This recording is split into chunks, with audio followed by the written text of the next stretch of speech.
Well, welcome to the YAHOWAH blog. I am your host, Craig Winn, and we have both Kirk and Kevin here with us. This is episode 30, I believe, and our long pursuit of understanding regarding Qatsyr harvest, in particular Shabuah. So it's a pleasure to be here with you fellas. Yes, sir. We're kind of middle in time, I guess, is what we could call this. I realized after it was probably a little bit late that we are in a situation where we don't have a daylight savings time here. You know, we live way too far south of even Florida to have the silliness of daylight savings time, because the days in the winter and the days in the summer are pretty much the same. But you all do there in the craziness of the stateside realm. Mm-hmm. So you all think that we're starting late, and we all think we're starting early tonight. So what we really probably should do is to figure out, should we try to keep the timing consistent with your time, whether you switch from daylight savings to standard time, you're on daylight savings now, or do we stick with our time here in God's country, where the time is the time. It just doesn't change. So we'll make that announcement and decide as we go forward. What we've been doing is trying to learn as much as we can about Shabuah, and there's really no way to have a complete appreciation of Shabuah and how we move forward in our understanding of it and capitalize on it without dealing with the theft of Christianity. And in this case, Christianity, as it has so many things, stole Shabuah to call it Pentecost. Now, Christianity really is a religion based upon stealing. It stole the promises to Israel and said they belonged to their church. They stole everything Yahweh said on behalf of Jews and said, no, it belongs to Gentiles. They took everything God said and did through David, the actual Messiah and Son of God, and said, no, it belongs to our Jesus Christ. We call it replacement foolology. And they then stole passages from the Torah and prophets and perverted them to create the myth that somehow their religion had some merit. And then they decided to take a harvest, which is the day of particular harvest of mature grain, where those who have benefited from Pesach, Matzah, and Bakurim are taken off of the planet and taken to Yahweh, and they want to change that to the birth of their church. It is rather astonishing that a criminal enterprise like this that counterfeited and stole everything is a popular religion, and that people get mad at you when you say, you know, you really ought not trust a religion that has stolen everything. Mm-hmm. Don't seem to care, do they? No. We had read a passage because we're trying to understand, and we're not really trying to understand, we're trying to repudiate, would be a more correct term. Acts 2, Luke's rendition of what Peter, the rock, had to say about Pentecost and the birth of his church, where he routinely pilfered texts from the Torah and prophets. And one of the things that we very quickly learn is that with Paul, because he was trained as a rabbi, he has a pretty well-developed grasp of what's in the Torah and prophets. He doesn't understand who Yahweh is. He's demon-possessed, and so he's into twisting it all, not like unlike many rabbis today. But he knows the text, and so he knows where to go to steal something that he can twist to serve his agenda. But Acts was written after Paul's death. And so Peter wasn't trained or accomplished in this. And so when he and Luke decided they were going to come up with passages to validate their stealing of Shabuah as Pentecost, they were really grasping at straws, and the first attempt was completely pathetic because they took a passage that spoke of the events that are transpiring between now and 33 CE or 2033. So they were off by a grand total of 2,000 years, and nothing that passage in Yoel said applied to their situation. And then they took a passage from the 16th Mizmor Psalm to claim that the Lord was always with the Lord, and the Lord is on the right hand of the Lord, and should the Lord always be with me? I mean, it's just, and the passage they took doesn't mention Lord, and and it's Yahweh and Dode having a conversation, and it's Dode saying that he has placed Yahweh before him, and there's no mention of Yahweh in the text. So if you were doing just a bit of fact checking, which is probably a good idea if you're going to put your soul at risk to a religion, you think that maybe you want to do some fact checking. Yeah. And that's caused me to no longer be a Christian. I'd led all these Bible studies and been an ordained ruling elder and trained evangelist and all of this sort of thing. I started doing some fact checking, and I couldn't find any facts to support any of it. Yeah. faith. And I found countless numbers to impugn the faith. And I said, well, my only choices here is I go on and continue to believe what I know not to be true, and that didn't seem to be a very good choice, or I admit that I was wrong and that Christianity is wrong. And I chose the latter and became an agnostic for a while. And this is where we are because, here's what Dode actually wrote. He says, I intensely desire to firmly place Yahweh, a name that never appears anywhere in the Christian New Testament, including the passages that they stole, before me, always and continuously, consistently and perpetually. It is true that as a result of me being right and my orientation on the correct side as the right hand, I shall neither be forsaken nor fall into an unfavorable or unresolvable circumstance, nor shall I slip up and be found inadequate. Psalm 16:8. And in this particular case, Dode is saying that he's at the right hand of Yahweh, which he is. That's his rightful position. He's not genuflexing here to a Lord and not saying that a Lord is right. He's saying, he's right to have this rightful place beside Yahweh. Therefore, my attitude and thinking are joyous. What's more, the manifestation of power, which is abundant and valued, within my persona, expresses joy over this enormously favorable and uplifting situation and outcome. Here it's Dode saying that he's delighted with the manifestation of power and the value that Yahweh has placed on his unique persona. It's Kabud Ani. He's speaking in first person, and Ani speaks of me, myself, and I. So how do you get from there to speaking of an independent Lord, and you have two Lords in the passage, and there's not even one Lord in the actual text? Yeah, not one mentioned yet. So how do they get there? Yeah. Okay. Yeah.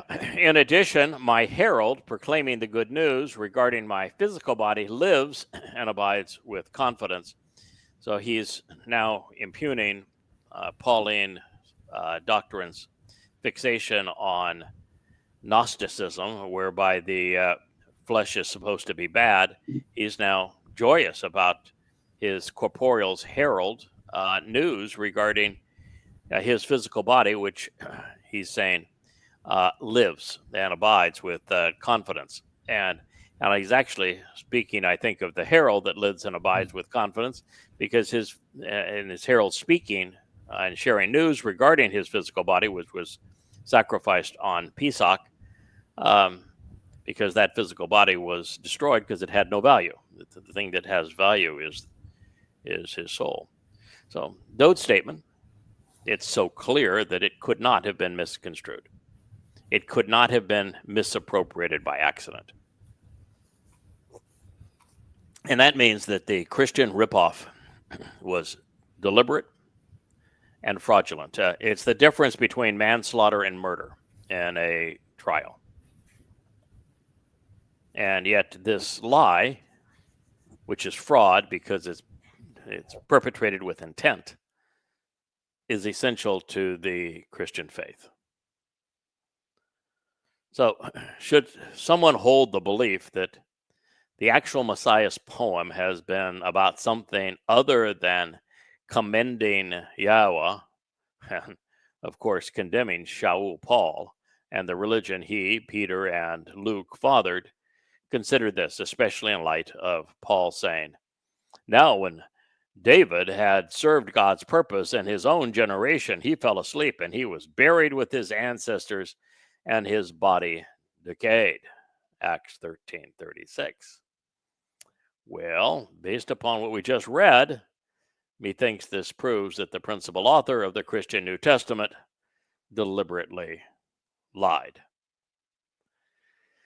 This is the text that we read in 16:10.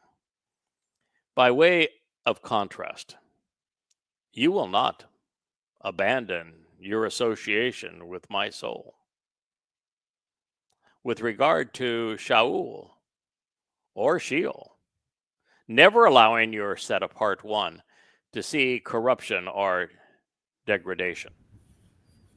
Mizmor lyrics to be sung, 16:10. It would appear to me, and I'm just a casual reader here, that Paul's statement in Acts 13:36 is the exact opposite of what Dode wrote, and Dode was an inspired prophet of Yahweh. So when you read, "Now when David had served God's purpose in his own generation," there's no Dode, no David to fulfill Pesach, Matzah, and Bakodim, and there's no David to come back as the ultimate king. Which would and I think it's interesting that he prefaces that with the statement before about, "Hey guys, guess what my herald's going to say about this? You know, just wait till my herald comes on the scene and starts to tell you about this act stuff that you're talking about. I'm not going to be degraded. My herald's going to tell you all about it." That's exactly right. And here now, Paul in Acts is saying that David served God's purposes in his own generation, which means that there can be no Dode as the Messiah and Son of God returning on Pesach, Matzah, and Bakodim and year 4000 Yah to perform these fulfillments on behalf of Yahweh, which means since they're not mentioned in the Christian New Testament, they were not fulfilled. So God just had a screw up there, according to Paul, whose actual name is Shaul. And Dode fell asleep on the job. And so Dode was buried with his ancestors and his body decayed. Well, then how did he fulfill Pesach? Well, anyway, this is what the passage that Paul was misappropriating actually reads. By way of contrast, you will not abandon your association with my soul. So that means ongoing basis. Yahweh is not going to bury and forget about Dode. And as a matter of fact, what it also says is that if you're paying attention here, the thing that matters is not Dode's body, but his soul. Yes. You're not taking your body into Sheol. The body is not going anywhere that's going to serve you any purpose. In fact, Yahweh had to reconstitute a new body for Dode's nefesh soul to occupy to fulfill Pesach. So the whole fixation on a body being buried and to Cain is irrelevant if you're considering the testimony of Yahweh. So you can't screw up that royally and be considered a truthsayer. So by contrast, you will never abandon your association with my soul. Oh, With regard to, Shaul. And it could also be Sheol in this particular case because, well, Dod's soul did go into Sheol to take our guilt there so that we would be perfected. And their names are synonymous, Shaul and Sheol. And for those who do not know, what was Paul's given name? Shaul. Yeah, Shaul. Shaul. Yep, it is. And it means to question him. He is is there any other Shaul that we can use maybe as a harbinger of this one? There was a king by that name. Oh, yeah, and he was the people's choice, wasn't He he? didn't like Dode either. Yeah, and no, he didn't like Dode either. And he was demon-possessed too, wasn't he? Yes, he was. And didn't Shaul, Paul, also admit to be demon-possessed? Yeah, right in Damascus, of all places. Okay. So here you go. You got both of them are demon-possessed. Both of them have the same name. Both are popular among the people, but rejected by God. And both hate Dode. So maybe there's a coincidence there. Can you recall any other mention of a fellow named Shaul in the prophets? No. How about Chabauk? Oh yeah, well, you mean when he mentioned him? Yes. Yeah. There is a mention of Shaul.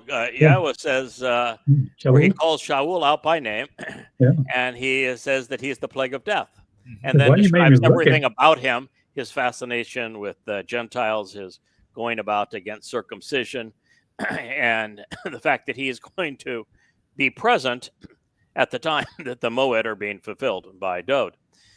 So Shaul is condemned by Yahweh, by God, as the plague of death.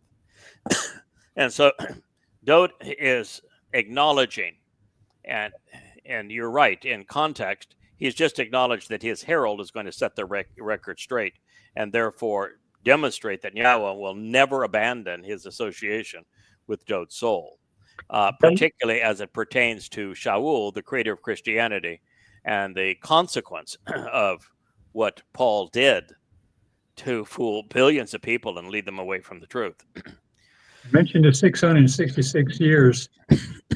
Yeah, that's an interesting thing. Well, I'm not a fan of Revelation, but it's just it is just hilarious that Chabauk wrote the prophecy calling Paul the plague of death 666 years to the day that Shaul penned his first letter in 52 CE to the Galatians. Thanks, y'all. So if you're looking for your 666, you have him, and all 666 means is man. Yeah. Man without any interest in God, man only interested in other men, a man that would turn a mythical man into a god. That's what 666 conveys. Very good. Very good. All speaks of Paul. So never allowing your set apart one, and the set apart one would be Dode. Of course. Dode. Yeah, never allowing your set apart one to see corruption or degradation. Okay, so I guess he didn't rot in his grave, did he? Yes, no. Yeah. Okay. So this was written 1,000 years in advance to invalidate Christianity as well as Judaism. Dode is not dead. And even if we were to play along with the plague of deaths, if Yahweh didn't save his beloved son, Dode, then what's the purpose of anything? You think he's going to save Mary, the mother of God? The pervert Paul, who was demon-possessed? I mean, if Yahweh speaks more of Dode as his beloved son than any other human, he writes this great ode to Dode in the 89th Psalm, which is, like can you imagine the creator of the universe writing these lyrics on your behalf? They're amazing. And you want to pretend that he's dead, that Yahweh didn't bother to save Dode's soul? Well, Hardly. yeah, then what would the hope be for any of us? And what just from a comprehension point of view here, if you're going to equate physical death and the decay of a physical body, would that be the end of a person? And that's what Paul is trying to say. So that he's going to say that because he fulfilled his responsibilities in his generation, he's dead, he's buried, that's the end of him. If that is the case, then how could there be anyone saved? Mm-hmm. Hasn't everyone other than Eliah and Enoch suffered that fate? Mm-hmm. Yeah. So that means that Paul was dead and buried too. He would be, therefore he couldn't be saved. So that would mean there isn't anyone, and if Christians want to think this through, if you're dead and buried, you can't be saved, your body is, and you're gone, you're nothing but worm rot, then I'm sorry, that means all of you. There is no hope. Now, the fact of the matter is that Paul's fixation on the flesh is just flat out wrong. Our physical bodies, and I can speak for myself, I'm happy to be rid of it. Me too. We're getting a spiritual upgrade. With being a spiritual being, we can go and travel across the universe. We have the ability to be immortal. We're able to be perfected. You can't perfect a physical body. They all degrade. They all decay. You can't, with a physical body, even travel to the next planet, much less explore the universe. Mm-hmm. If you have a physical body, you would be incinerated in God's presence. So you're so limited. We have a universe that's probably 6 dimensions, and Yahweh's in the 7th. You can't get out of the 3rd with a physical body. So why would you want one? Yeah. And I understand this point in time gives us the opportunity to demonstrate whether or not we choose to live with Yahweh, demonstrate whether or not we have the interest in getting to know him and accepting his conditions and embracing the benefits of the covenant and attending the Moed Mikre, being committed to working for him. It's a great way for God to establish a filtering system such that he isn't stuck with a bunch of numbskulls for all eternity, right? Unless it's us numbskulls, then, Well, that's a different matter. Yeah, different matter. No, I mean, God has to have a way of eliminating those that don't belong and having a way of properly calibrating and testing, if you will, those who do belong. Mm-hmm. And we accomplish that through this life in these physical bodies. But once that's done, it's not to say we'll never have a physical body again. Dode will have had 3. I will have had 3. Most of us will have at least 2.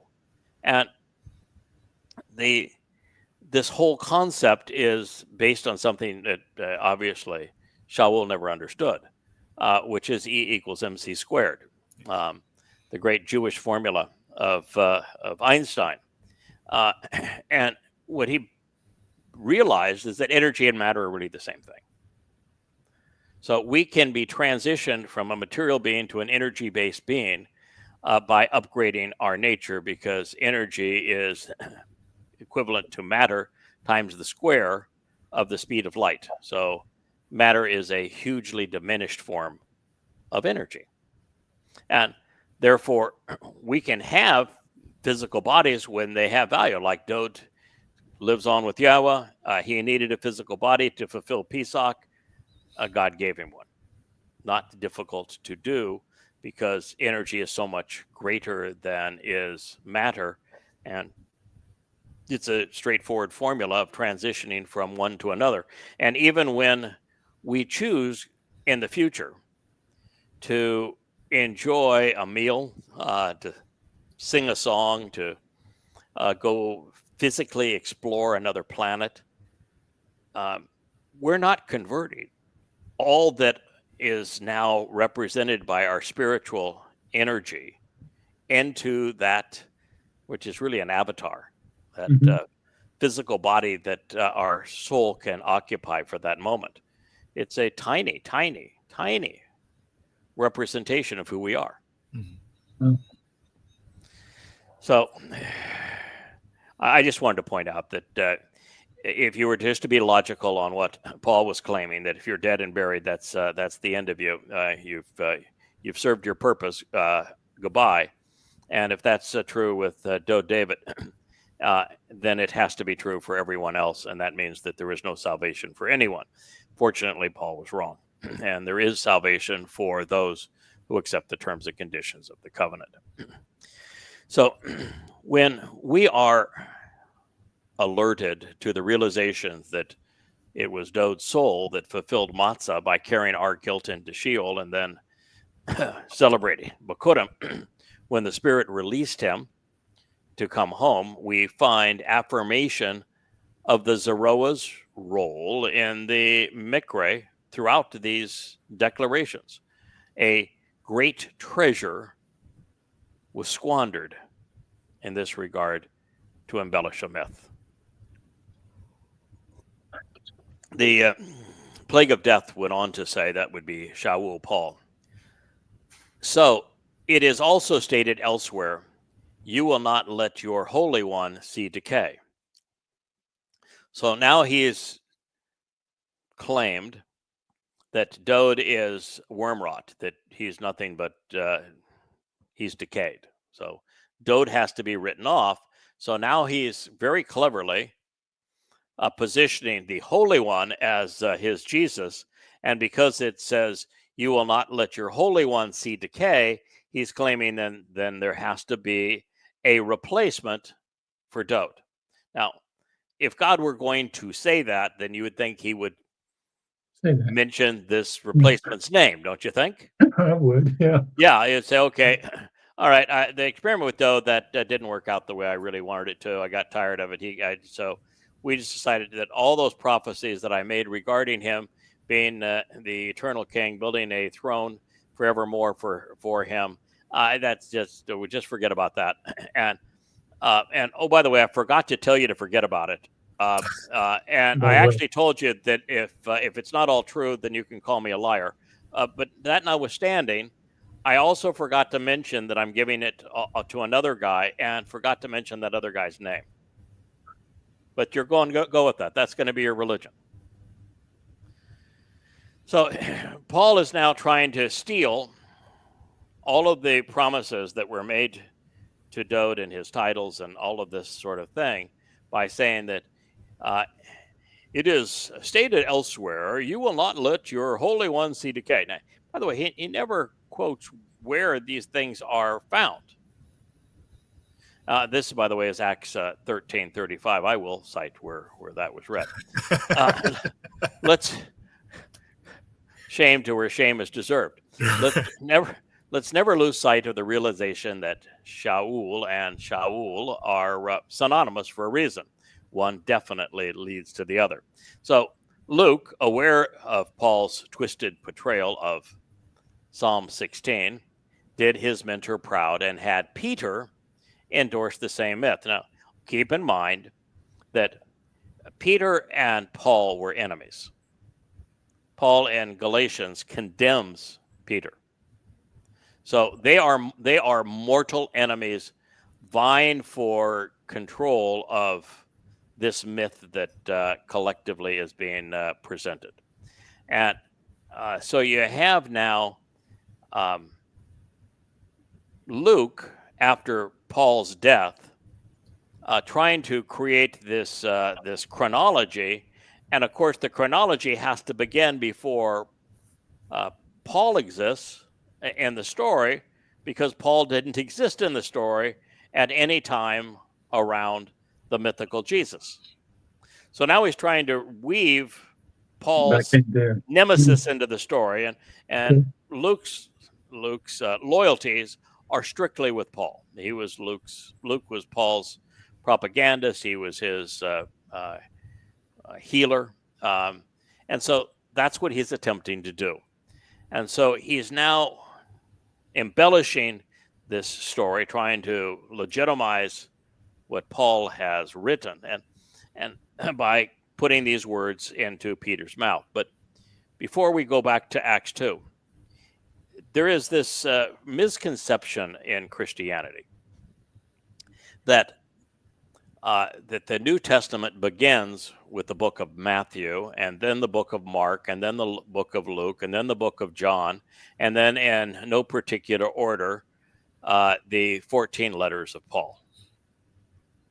That's the way it's presented, isn't it? Mm-hmm. Oh, you got a book of Acts in between there. That's the way it's presented. Well, that's not the way it came to be.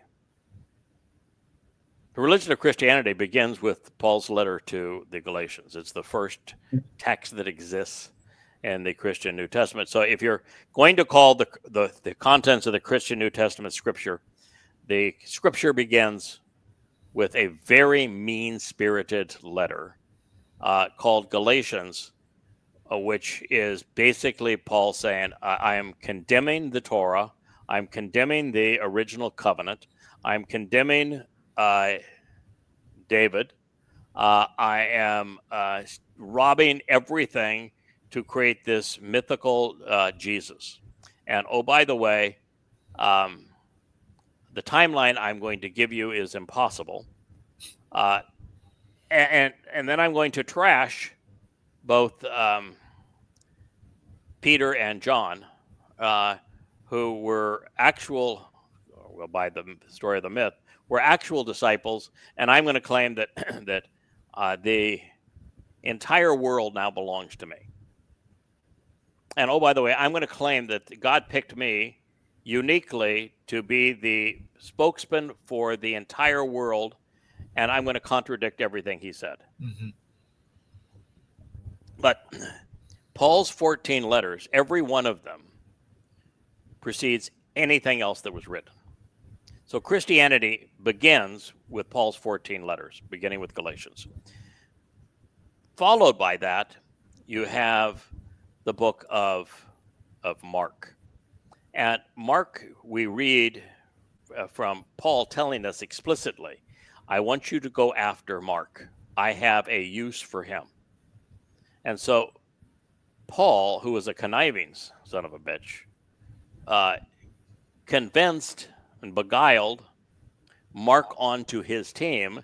And the plan that he had for Mark was to write a gospel. And gospel is actually Paul's term. It was Paul's gospel that in Galatians that he pits against the gospel of Peter and of John. And he claims that only his gospel matters. And if anybody has any other gospel, then it has to be discarded because only his will work. And so he needed someone to write a gospel. And Luke was in charge of that project. And immediately after Paul died, Luke worked through Mark to create the first gospel.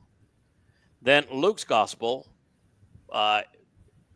borrows heavily from what he and Mark wrote, and then adds a whole bunch of pagan mysticism and just Balderah. Those were written, so Paul's letters were written between 52 CE, which would be Galatians. It was written in rebuttal to his argument in Jerusalem between he and Peter. You know, it's Peter says, you know, you are a lion bag of worm rot, and Paul says, no, you're the lion bag of worm rot. Is basically the Jerusalem summit, and so following that, Paul writes this first letter of Galatians, 52 CE.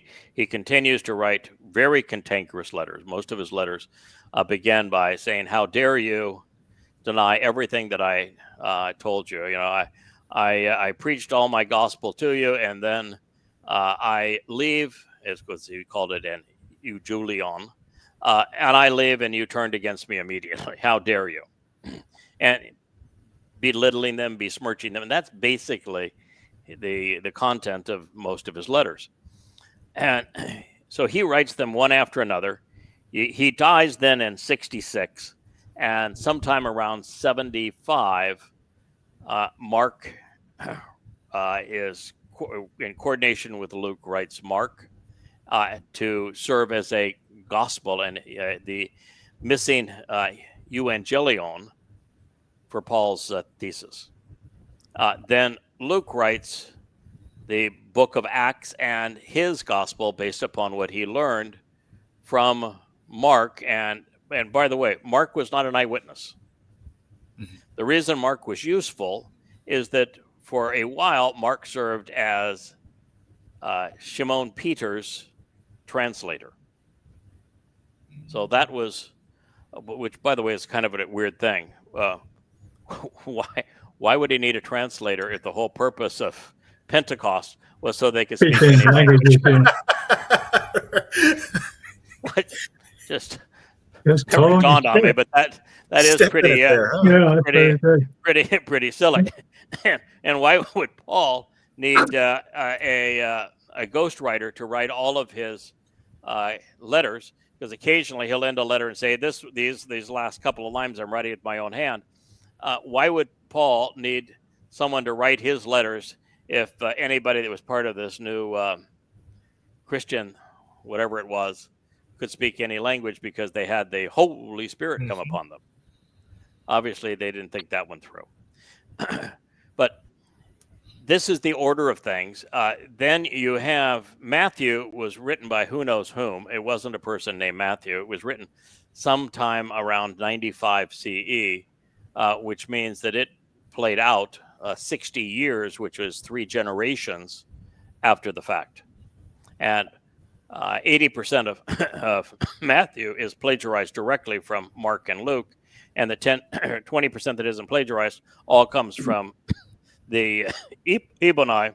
And the Ebonim were Jews who wrote in Hebrew who actually witnessed what Dowd had achieved. So, this is the order of things. And none of this would have fooled a fool if it had been kept in that original order. Right. And almost all of the really important declarations like, well, you are the Christ, the Son of God, those were not written until sometime in the middle of the 4th century, around 350 CE. They have no existence prior to then. Wow. So almost everything that's really important in the Christian New Testament was written around 350 CE and has no prior basis. The more you look, the worse it is for Christianity. And of course, they want to claim this the inerrant word of God. And if you compare the 69 pre-Constantine manuscripts to the Textus Receptus, there are more differences than there are words. Some 300,000 differences among 180,000 words. So we have a real problem here in terms of credibility. So this is Paul's ploy that he now wants people to believe. So there is a stated area, you will not allow your Holy One to see decay. So there must be somebody holier than Dowd, because the Holy One can't see decay. Well, that's not what this said. What this said is you are never allowing your set apart one to see corruption or degradation. So he's speaking of, Dowd is speaking of his own soul. And he's saying, of my soul, you, Yahowah, will never allow my soul to see corruption or degradation. And so Paul's line is designed to rip that off, to give the implication, since he has just said that Dowd's body is decaying, that there must be somebody else, even though the statement clearly says that Yahowah will not allow Dowd's soul to see corruption and decay.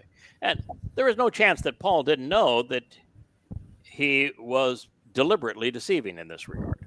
That's what the word message. So back to Luke. Luke is aware of Paul's twisted portrayal of Psalm 16 because he had served as his as mentor, and he had condemned throughout his life Peter. So he tried to see, can I get Peter to say, or I guess since I'm the only one writing this, who's going to know what Peter actually said? I'll just go ahead and write what I want to write. And this is what he wrote in 2:27. Because thou wilt not leave my soul in hell, neither wilt suffer thine Holy One to see corruption. So Peter has just said that the Lord, my Lord, says my Lord, is at my right side. He's just had this corruption of the 16th Mizmor Psalm to infer that David was speaking of his Lord, speaking about his Lord to his Lord. So this would be speaking of, the implication is Jesus to Yahweh. And now he is saying that because thou Holy One will not see corruption, he is inferring that must be the Lord that Dode was speaking, but not speaking to the Lord, but not the Lord about. You're following along now, aren't you? Yeah. Right there. Okay. So, more correctly and completely, this is what was written. Because my soul will not be utterly forsaken and totally abandoned in Hades, neither will your set apart and dedicated one be allowed to see decay and decomposition. Acts 2:27.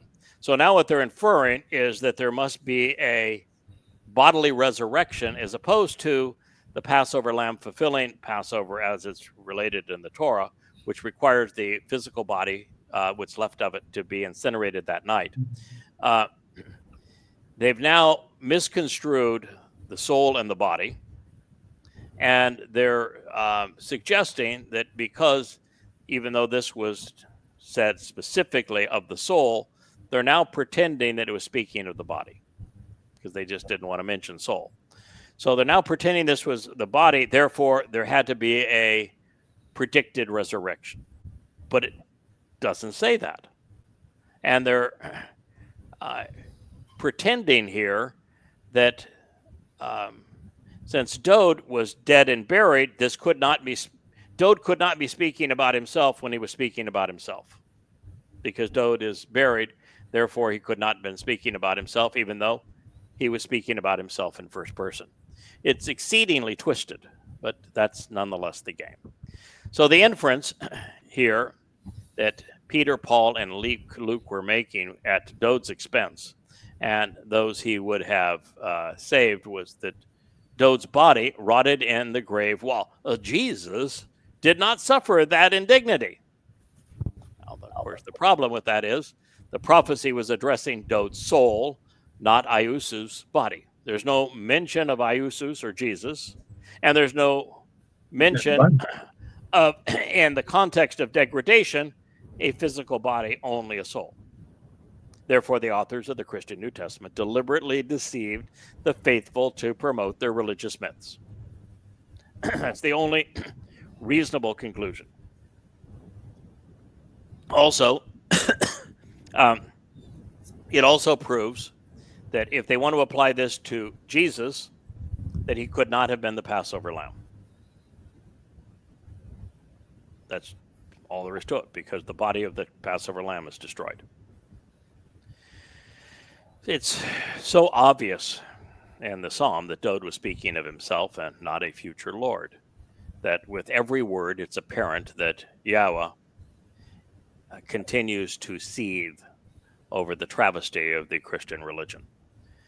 Therefore, by contrasting the Mizmor with the book of Acts, this becomes a debate between the relationship Dode and Yahweh enjoyed and the religion Peter, Paul, and Luke were trying to contrive, between right and wrong, between Dode and Shaul, between the Torah and the New Testament, between the covenant and Christianity.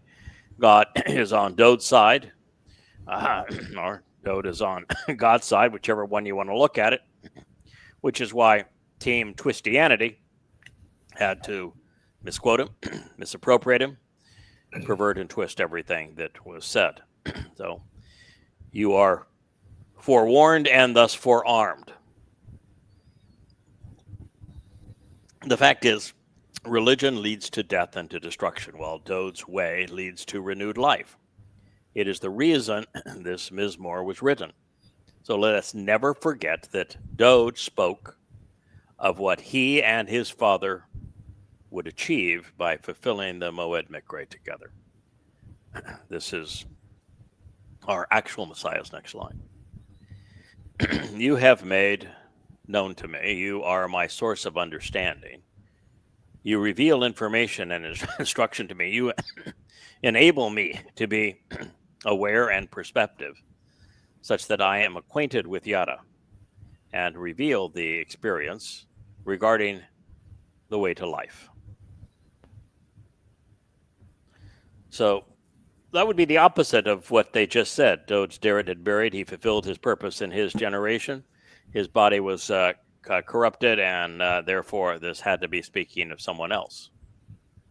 And Dode just says, you have made known to me the way to life. So Dode can't be dead and buried, can he? No, sir. So if a Christian were to read the next line, they wouldn't be a Christian anymore, would they? You would hope not. There is total satisfaction and contentment in the abundant, transcendent joy associated with your presence. The pleasure of being accepted by being right with you is glorious and forevermore. So, no faith. It's a matter of being right with Yahweh. Dode is totally satisfied, content. He's experienced transcendent joy, and he is in Yahweh's presence. That's what he wrote. And he knows the great satisfaction of being accepted by being right with Yahweh and being on his right side, and that is a glorious resolution of everything he has said and done, and that it exists forevermore. Mizmor lyrics to be sung, Psalm 16:11.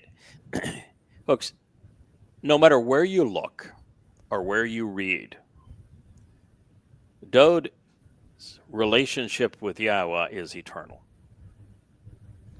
Dode is the only person that Yahweh calls his son and says, of Dode, I am your father, and he says it 3 times.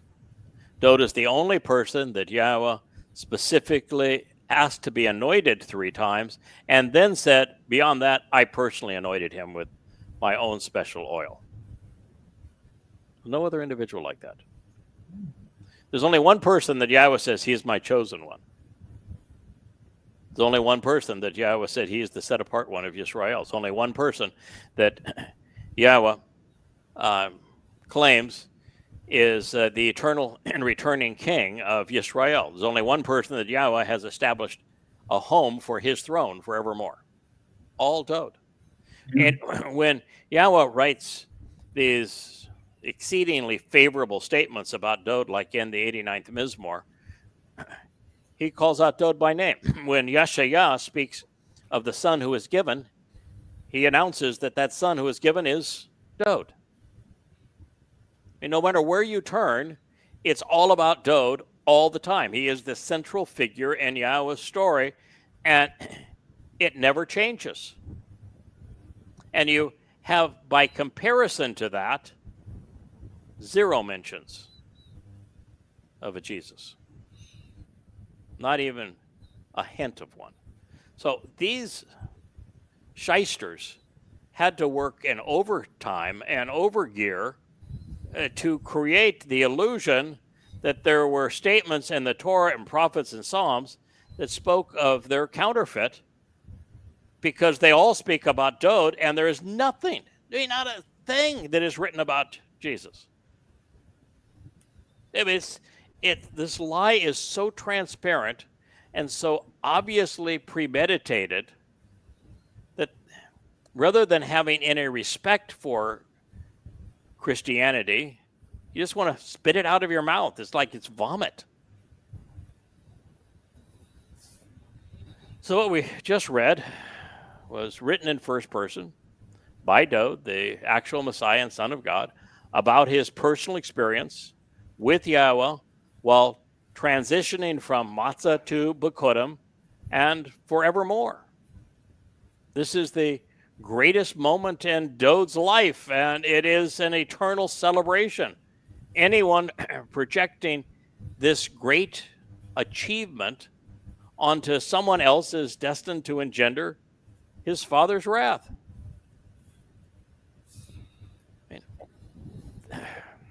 Since one would have to lie to make any of this about Jesus, it obviously is not about him. But they wrote Acts 2:28, "Thou hast made known to me the ways of life.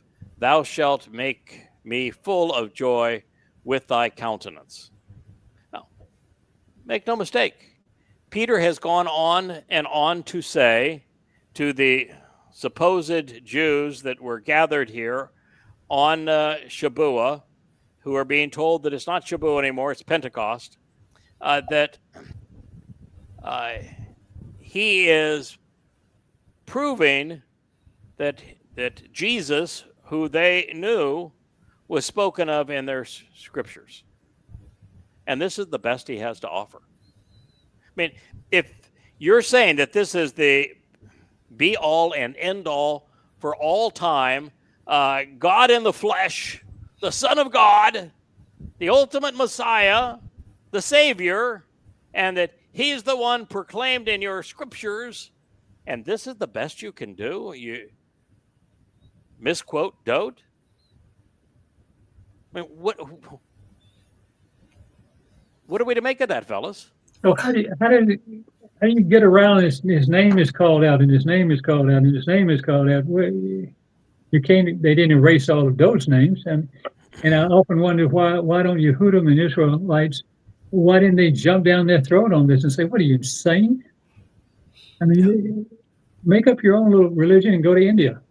Yeah. I mean, why would you try to rip off the Torah and prophets and Psalms of Yahweh and Dode and Moshe, and then contradict them when they don't say a thing about what you're trying to promote? I mean, yeah. Why not just make up your own fairy tale? I mean, Homer had the decency to make up his whole story. That's right. The Iliad. Yeah, and the Iliad and the Odyssey. Yeah. Why can't you be original?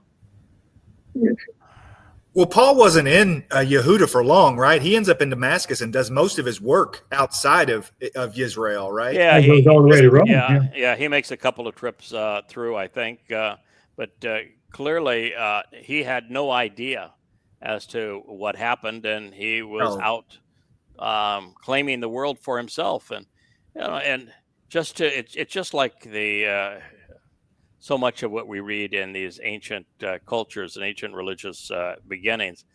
Paul, in his own words, says, I died miserable and alone. Everybody abandoned me. Well, of course they did. I mean, you read his letters, everybody that he preached to in every city abandoned him.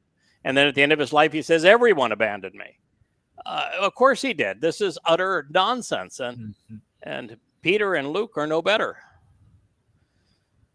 So a literal translation does not resolve the problem of pretending that this someone applies to the Christian myth. It reads, reveal and make known, this is gnoskio, provide the information needed to understand and thereby expose to me the way to a complete and fulfilling life of joy and gladness in proximity to your presence. Acts 2:28. That's not a citation of the psalm either. So, in reality, after serving as the Pesach lamb and then carrying our guilt into Sheol to perfect us on matzah, Dode was celebrating firstborn children with his father, along with the promise of the sevenfold enrichment and empowerment of his soul.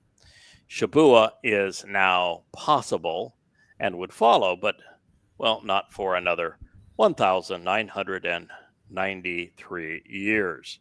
And so this is something, is really something for a very, very different time. And we know that Shabuah is preparing us for Teruah and for Kippurim. From what I can tell here, we have the Wookiee and Jammies. And Wookiee, I think, wants to make a final show appearance and the Wookiee Jam Jams. So here is the Wook. It is family hour. So I guess there's no problem having the Wook and his jammies ready Hey, for Wookie. night. There he is. So, hi Wookie. Well, who says, yeah, I know that guy. Yeah. So Wookie. Hey, Wooks. So what Wookie is actually doing is he is kissing the picture of me on the screen, thinking that's my dad. Sometimes he woofs at the Wookiee on the screen because, well, we can't have a rival, You got to be top dog, my house. I'm top dog here. We don't want a rival. So Wookiee, can you chill, buddy? No, I can't do that. Lots going on. Yeah, so there's a lot going on here, guys. This is family hour, so we can relax a little bit. Mm-hmm. Let Wookiee. He's checking you guys out too. Yeah, you probably can't see these. I know you can't see the screen, but just to my right here is the screen. That's what Wookiee is doing here. He is going after the screen and trying to make sure he knows exactly what's going on. So to accept to be right. Thank you, Wookiee. Night, there, pal. Glad you got your jammies on. To accept that is right. And we need to do that if we're going to escape this life alive. And to know Yah is to live. To be with Yahweh is to be joyous, which is what Dode was expressing. He's satisfied, he's content, and Yahweh's presence, just as are we. We would have to search long and hard to find a more fitting proclamation to refute the likes of Peter, Paul, and Luke, because Dode is saying, well, sorry, pals, don't mean to disappoint you in everything. I know you wanted me to be done with my life and be dead and buried, but nonetheless, here I am having a great time with my dad in heaven. So too bad you guys will never be here. Well, not too bad. I'm glad.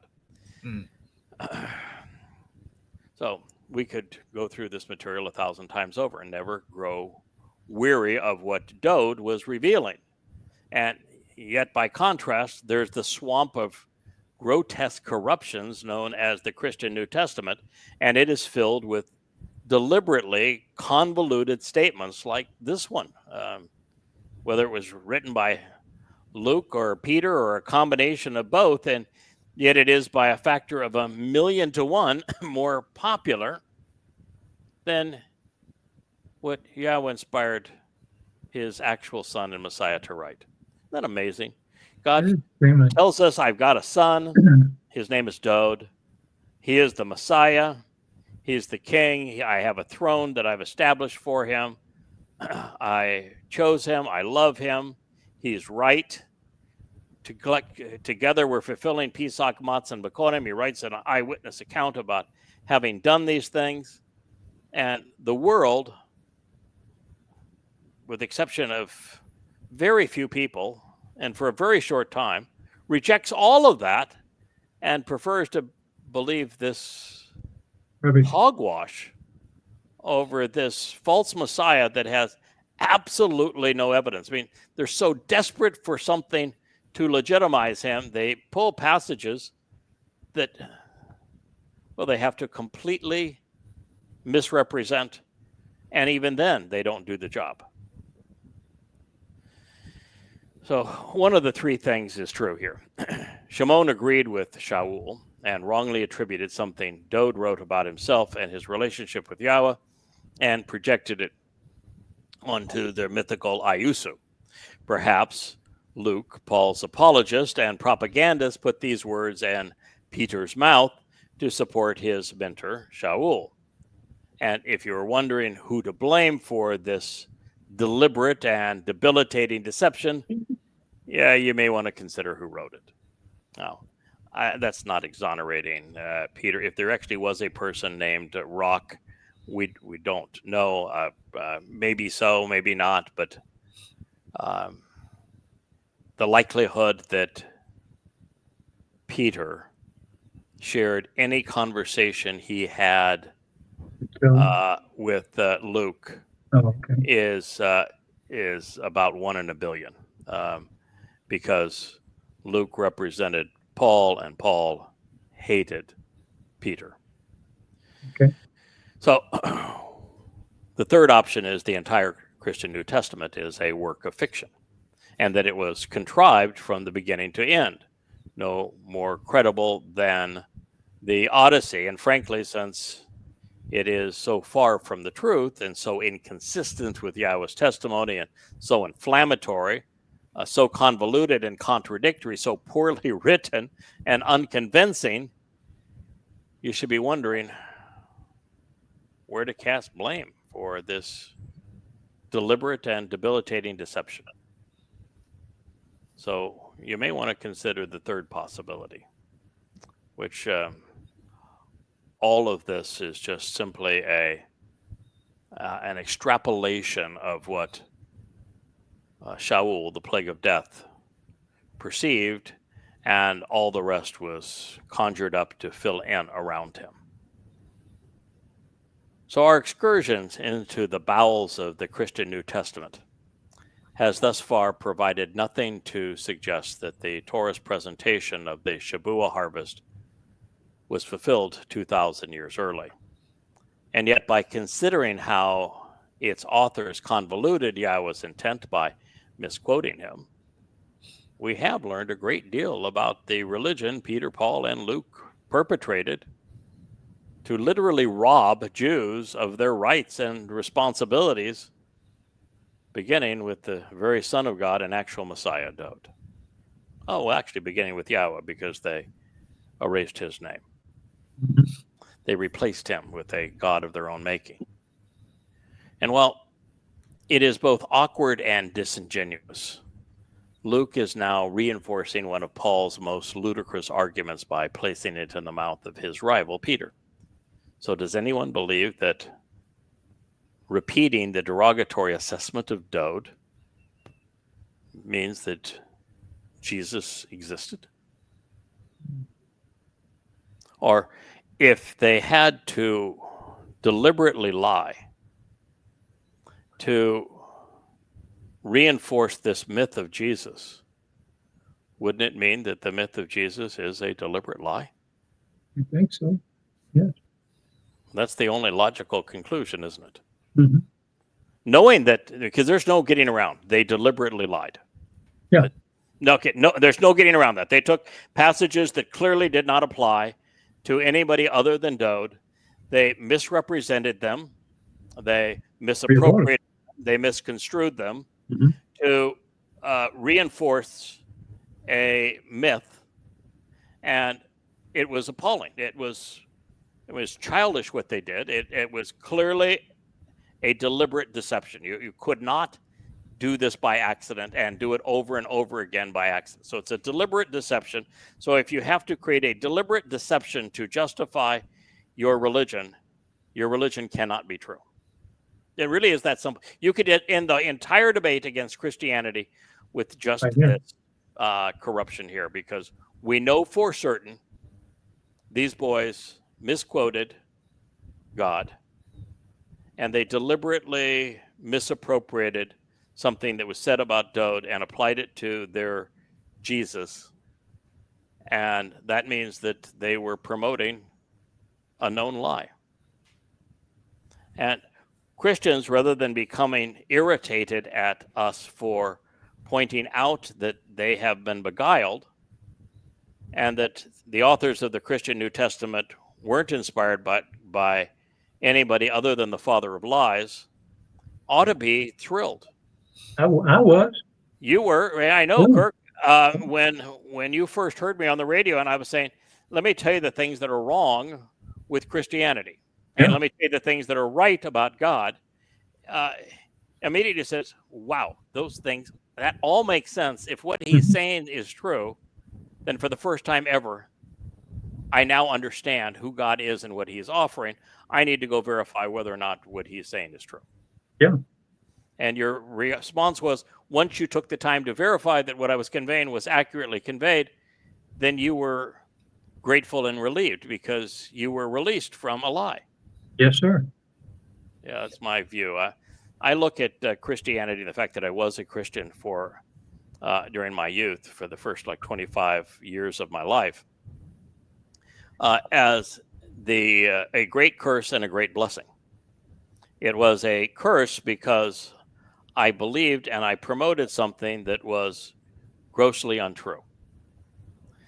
And it was a blessing because had I not done that, I would not be in the position that, for example, Moshe was in. Moshe lived and promoted the religion and politics of Mitzrayim, of Pharaoh and Egypt for the first 40 years of his life before he finally realized this is wrong, stood up against it, and then left.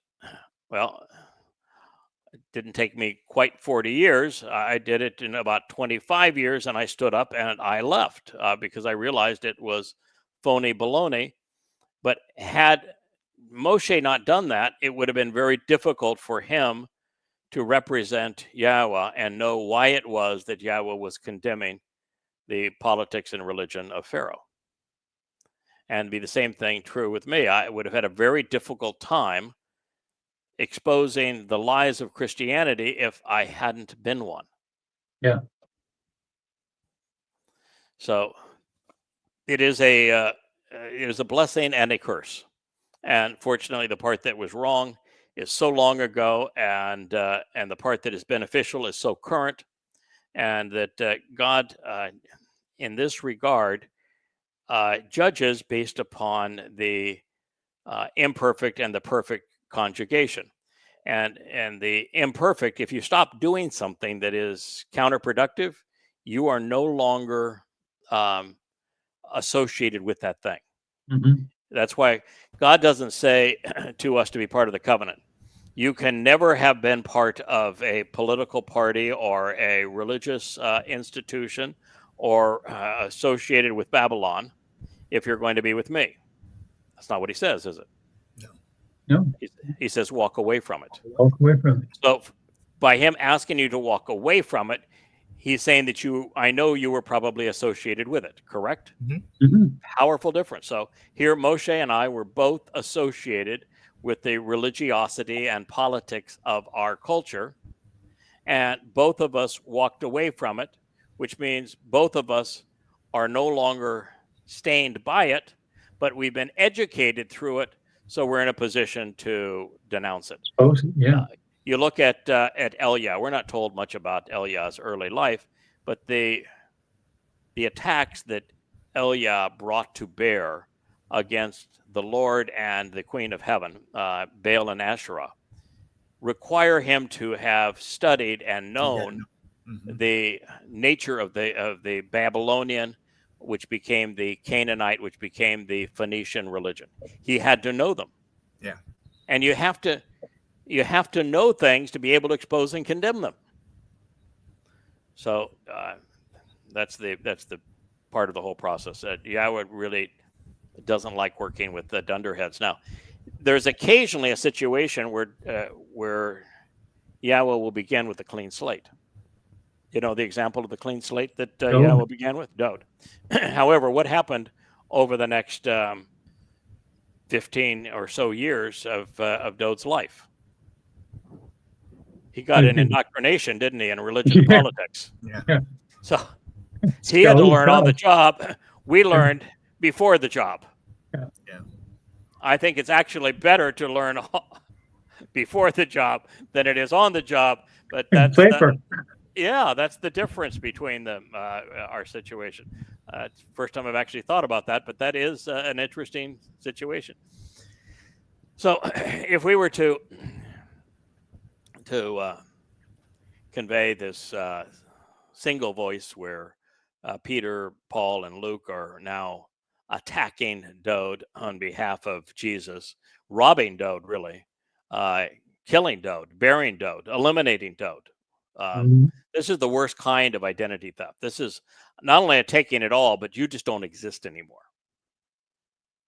You are nothing but a wellspring from which we can steal and counterfeit. Doing so on behalf of this mythical misnomer, Iesu Christou. Well, unfortunately for them, if I regurgitate this in a literal form, it doesn't make the vomit any sweeter. But I'll let you decide. I'll read it in a literal form. Once upon a time, this seems like a lifetime ago, but I learned to translate Greek, and boy, I'm glad I don't have to do that anymore. But I'm glad that I did it for this, and now we're able to expose a literal form. But I don't rely on my literal translations of the Greek. I'm always presenting one or more of the more common translations so that no one can say, hey, you're not an expert in this. How dare you? First of all, the reason I dare is that I put all of the Greek words in parentheticals, and you can look them up and validate that is exactly what they say. So that's why that's why I dare. But I give you an English translation, which is no better. So, gentlemen, brothers, gentlemen, brothers. So he's announcing, I'm Jewish. But he's condemning these people. He just said, they were the ones that had plotted and schemed to kill his wannabe God. Gentlemen, brothers, it is possible, after all, to say to you in open public discourse, enjoying freedom of speech with regard to and concerning the patriarch David, and actually this is again DD, placeholder, that he both died and was buried, and his tomb exists among us even to this day. Acts 2:29. So that's their goal. You gotta kill and bury Dode. And the reason for that is Dode is the Messiah. He's the Son of God. He's the Savior. He's the returning king. And the only way you can have an imposter is you got to kill the real one. Mm-hmm. That's what they're doing. And so he's openly declaring, I am robbing Dode of everything God said about him. We're going to have to deny every one of the Psalms or misrepresent them, because every Psalm indicates that Dode lives on with God. So concerning the patriarch David, by the way, is David a patriarch? A father of, No, David's not a patriarch. The son. Founder? No, David, the patriarchs are Abraham, Yishak, and Yaakov. Those are the patriarchs. Okay. When Yahweh speaks of your fathers, the forefathers are always limited to Abraham, Yishak, and Yaakov. They existed 1,000 years before David. David is not a forefather. In fact, David is the opposite of a forefather. He's a son. Yahweh doesn't refer to Dode as a father. And yet, just to clue yourself in here, what is Abraham based upon? It's Abraham, right? Yeah, father. Yeah. And what is Ab? Father. Yeah. Father. So if you want to know who the fathers are, you start with Father Abraham. Dode means beloved son. That he both died, and he has to be both died and he buried. And his tomb exists, and you can go over there to his tomb. By the way, I don't think his tomb does exist. I don't think we have any idea where Dode is, and I think that's probably by design, because his body is meaningless. What matters is his soul, and I'll tell you exactly where his soul is. It's in Shamayim. This is Acts 2:29. Being therefore a prophet. Oh boy, so we're going to acknowledge him as a prophet. And knowing that Theos swore an oath that out of the fruit of his loins would sit upon his throne, he foresaw and spoke about the rising up and standing upright of the Christone, because namely, he was not left behind and abandoned to remain in Hades, nor did his flesh see decay and decomposition. That's the whole purpose here. Now, I've read everything that can be known about Dode. I've translated it all. Spent a lot of time serving as his herald. And I missed the part where he spoke about a Christo. Christo. Right. Could you guys maybe point out where he spoke about a Christo so that I could be up on let me know. Yeah. I don't think he did that. Okay, and this misunderstanding about from your loins, it all comes down to my favorite prophecy of all prophecies is 2 Samuel 7. And in 2 Samuel 7, Yahweh goes from speaking of Dode and to Dode. So he tells Nathan that I want you to say this to Dode, and then he speaks to Dode in second person. You know, Dode this, Dode that, Dode everything. So Yahweh in first person speaks of Dode and refers to him in second person, you. And then when Yahweh, then after he's done all of this to speak to Dode, he speaks of Dode in third person. And then he returns to speak directly to Dode again. So, and this narrative, which is the narrative of everything that's going to take place from 1000 BCE to 2033 CE, over this 3,000 years, he tells us all that's going to take place with Dode. And in the midst of it, he has several lines where he speaks of Dode in third person, which he does very often. Yahweh makes this change to pay a special attention. I'm speaking to you about my son now. I want you to get this. And at no point does it say that the future king is going to come from his loins. Dode is the returning king. And when you read the entire story in 2 Samuel 7, it's obvious that Dode, who is the only one named, is the one whose throne is being established by Yahweh. Moreover, in the story in 2 Samuel 7, who's the prophet? Second is Nathan. Nathan is the prophet. Nathan is the one that goes to God and is speaking for God. So this says that Dode as a prophet foresaw. That'd be a problem, wouldn't it? Yeah. means you don't know who was speaking to whom in this passage. Right. So there is no place where Dode as a prophet recognizes a Christ.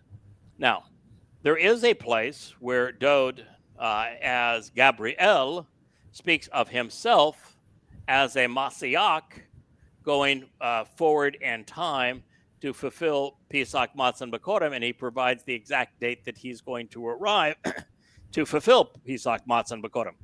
Mm-hmm. And that one goes all the way to the end, that speaks specifically of even our day and the last 7 years.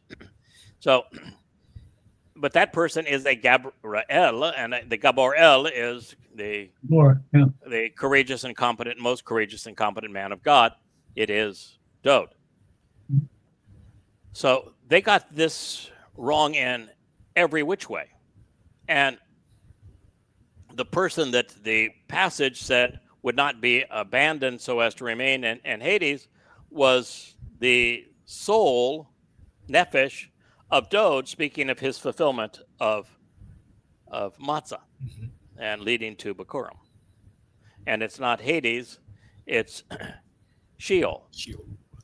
They didn't want to use Sheol because too close to Shaul, I guess.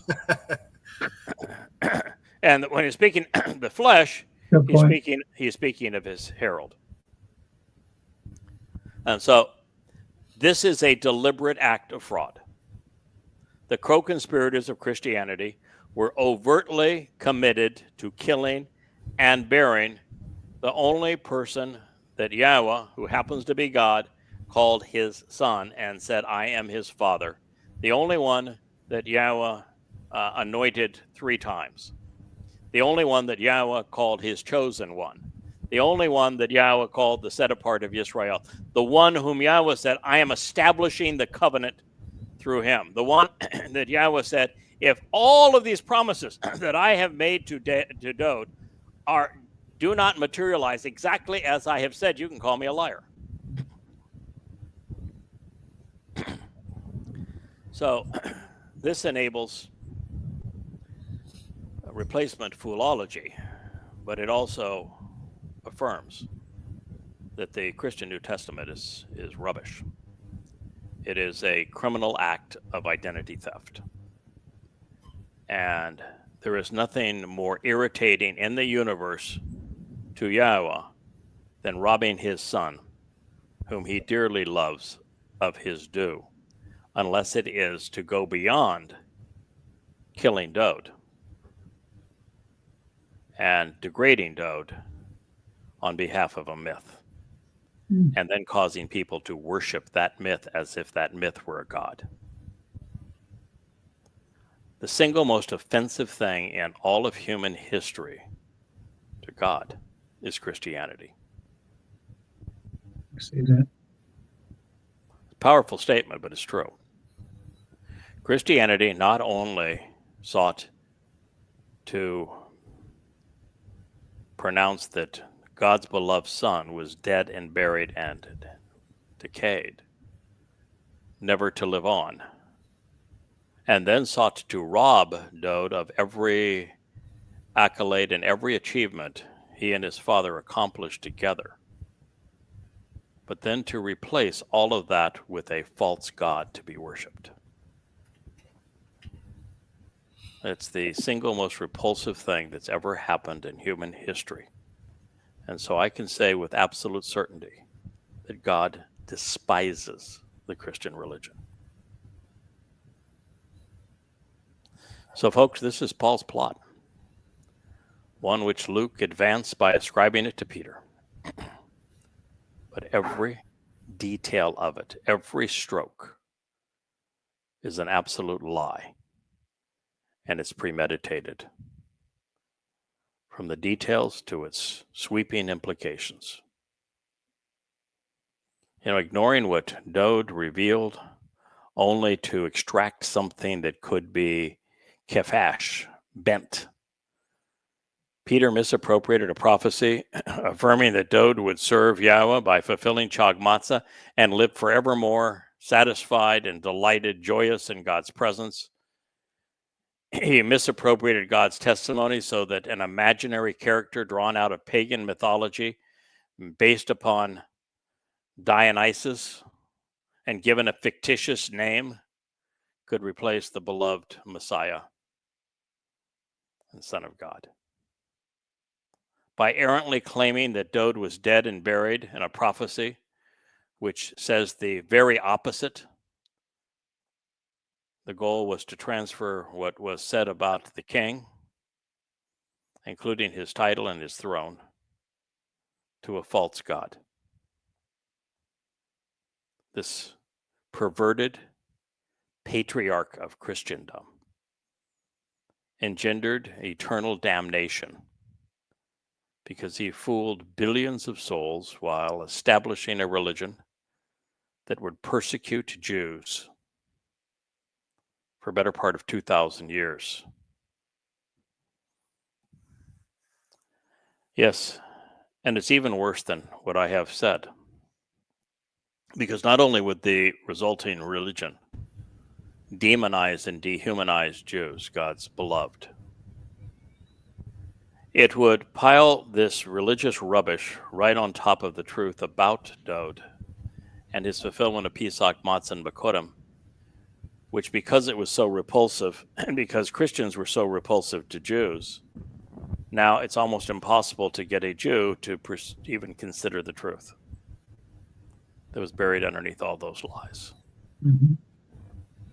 And so it's one thing for Peter, Paul, and Luke to have ended the lives of billions of Goyim. They also snuffed out the lives of millions of Yehudim. And so I can tell you without equivocation that Peter, Paul, Luke, and all of those who have worked to advance Christianity have a guaranteed reservation in Sheol. You know, I've shared this previously, but now that we are evaluating the entirety of Peter's errant portrayal of Shavuot, Mm-hmm. Dowd, and Ayusu, it bears repeating that the odds against Peter and Paul, who were irreconcilable and bitter foes during their lives, promoting the same lie in both of them in their first public addresses, by misappropriating the same otherwise obscure verse from a psalm to rob and bury Dowd, first in Acts 2 and then Acts 13, is incalculable. Unless it's premeditated fraud and careless.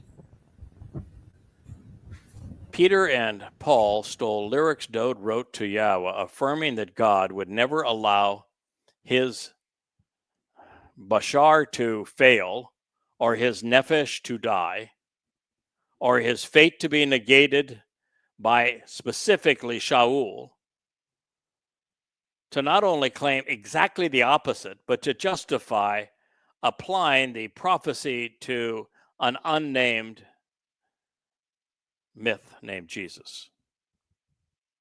And they did so because they couldn't find any prophecy which actually spoke of their mythical Jesus, because there are none.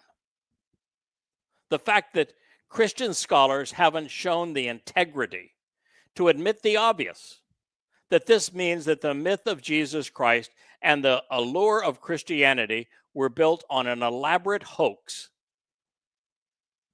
that is neither credible nor accurate, is a blight on their reputations and their very souls. There is no excuse for not being able to figure this out. You know, how can I sit here with you guys and point out that this is definitely deliberate fraud and it's obvious, and prove it, and 2,000 years of Christian scholars and not a jot or tittle? And this isn't a minor issue that can be swept underneath underneath the rug or aside as a figure of speech. It is an outright inversion of the psalm designed to dismiss Dowd such that his titles, his accolades, and his accomplishment could be robbed, misappropriated to create the false impression that their Ayusu was a Christu, and that Theos had predicted this every move, and it was all a lie. In fact, when Dowd returns to fulfill Pesach, Matzah, and Bikurim, does he ever refer to himself as not as even a Christu, but even as a Messiah? is that one of the lines that are titles that are used for that fulfillment? Or was the title Messiah applied to the role that he would play in uniting and defending God's people, shepherding God's people? He wasn't here to be a shepherd in 33 CE. He wasn't here to be a king in 33 CE. He wasn't here to protect God's people in 33 CE. He wasn't here to announce that he had been anointed by God in 33 CE. The only titles that applied to Dode in 33 CE were Pesach El, Passover lamb, Zeroah, sacrificial lamb, and Son of God. And Son of God was important because it ties into and fulfills the narrative that is found when Abraham and Yishak performed the dress rehearsal for Pesach on Mount Moriah exactly 40 Yobel earlier. That's it. There are no other applicable titles. I mean, why Christianity is named after a Greek translation of a Hebrew title when the Hebrew title didn't even apply. Good point. I mean really.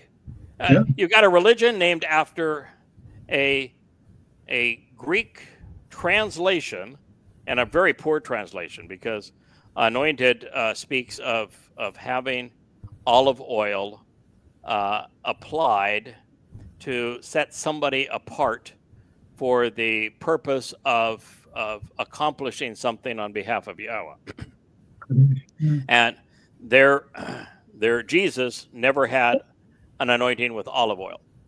And it is a title that is never applied to the Passover lamb. It's never applied to the fulfillment of the Moed Mikre at any time. And so you've got a religion where the religion itself is named, the people are named, and the myth is named after a translation of the title. And you know, even worse than all of this, Christo from Chriso means to be drugged. Yes.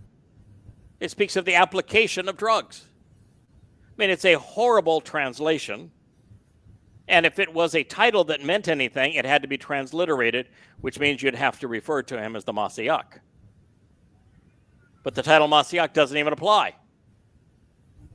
And therefore, the name of the religion, the name of the people have chosen to apply to themselves, and the name of the last name of their wannabe God are completely bogus, without any justification.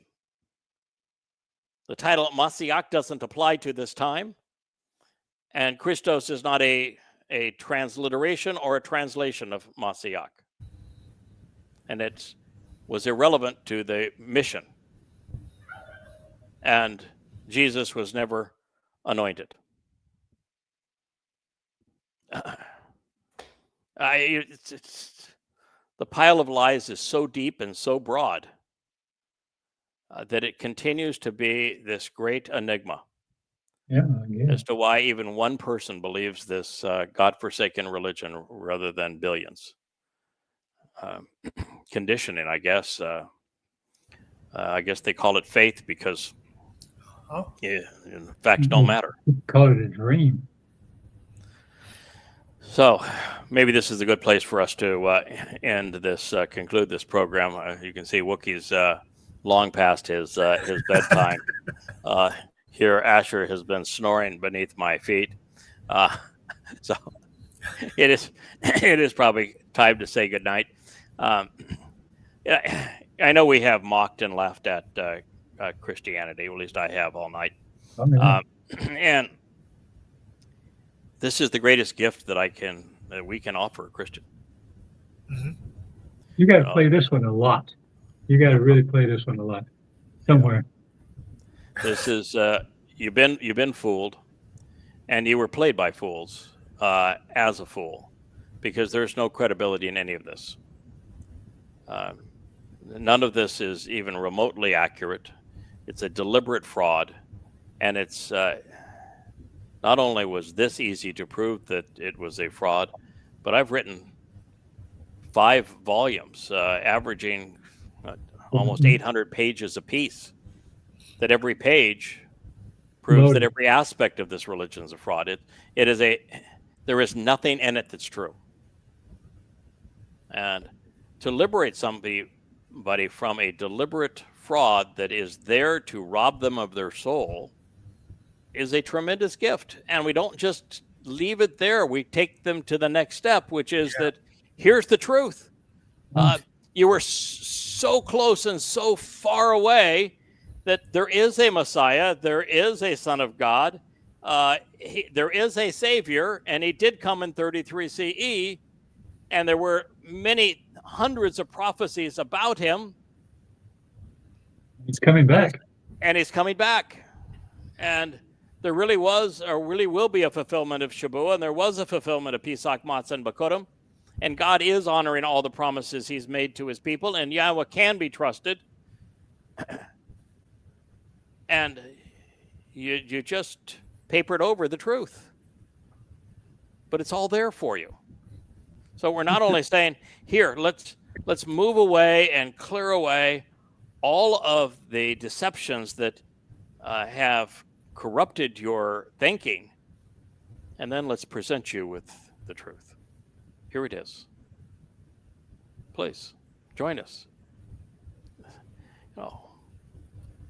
Guys, you both came with somewhere between 12 and, I guess, 15 years. 18. Yeah, 18. I've been doing it now for just shy of 24. Yeah, it was delightful.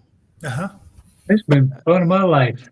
Yeah, he's smart. He's funny. He's welcoming. He's humble. He's approachable. He's generous. He's kind. He's devoted to our well-being. He's exceedingly generous, giving us everything you could possibly imagine. Why would you want to create a false god to deny all of that?